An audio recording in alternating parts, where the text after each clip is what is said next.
Good morning. So today I'm going to go over how to create central idea statements. I'm going to give you 3 strategies, and as you've seen the directions, after I review the strategies, you're going to complete strategy 1, which is on slide 2, and then you're going to choose to complete either strategy 2 or 3. If you want to do more, then you can do both. That'll just give you some extra central ideas to choose from, because ultimately on the last slide, you'll copy paste your final central idea statement, the one that you think is the strongest.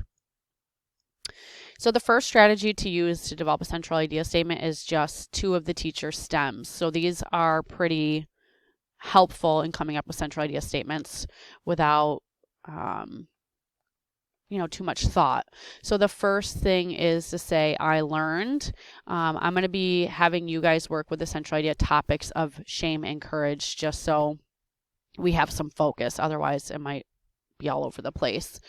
So you'll just finish the statement, I learned, and explain what you learned about shame and or courage. So you can do both of them or just one of them, depending on what works best for you. So if you're doing shame and courage, you would show how those 2 central ideas interact or work together in the text. The second teacher stem is the author's message about shame or courage is. So just answering that stem, the author's message is. So here you can just type right into this text box to complete each of those statements. After you've completed each of those statements, you'll go to step 2, which is to remove the I learned or the author's message is from each statement. So basically, if you just take away I learned or the author's message is after you've written those statements, you should have a pretty clean central idea statement. You might have to edit later to get rid of informal language like you, or to make it so it's not text specific. However, this is one strategy that tends to work pretty well. Okay, so you'll have 2 of them. In this box, you're just going to write the best central idea statement. So of the 2, which one is the best? And if you're worried about, I don't know if this is a central idea statement that's clear or concise, or if it's informal, don't worry too much about that yet. We're just kind of working through the process, and you can come back to that. The second strategy is to show relationships or connections between ideas. I've had a lot of success with this strategy. So regarding the themes of courage and shame, consider what is the cause of courage. So what causes someone to have courage, or what is the impact of courage? So what happens as a result of having courage? Okay. And again, you can do the same thing with shame. What is the cause of shame, or what is the impact of shame? So you can do one or more of the themes, but all you need is one central idea statement over here in the central idea statement box. So usually I'll go through and just see like which one comes to me more easily. So I use the example of the topics of morals and guilt.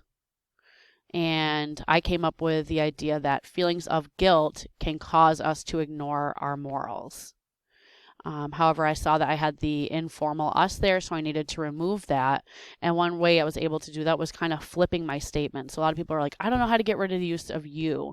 And sometimes if you just flip your statement, so you use what happens second first, it'll clean that up.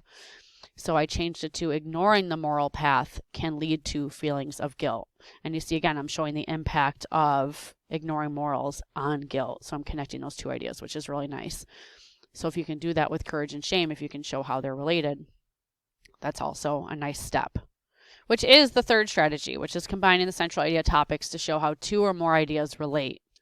So in this box below, you'll be answering the question, how are the central ideas of shame and courage related? So how does one impact the other, which is very similar to the second strategy. It's just a different way of thinking about it. So that's why I only have you doing strategy 2 or strategy 3 when you complete this. So I, again, used 2 different central ideas. I used fear and embarrassment. And my question in the example is, how are the central ideas of fear and embarrassment related? And I thought of Tim describing the people in the Gobbler Cafe and how he was fearful of being embarrassed and having people talk about him in his hometown. And that kind of motivated him to go to war.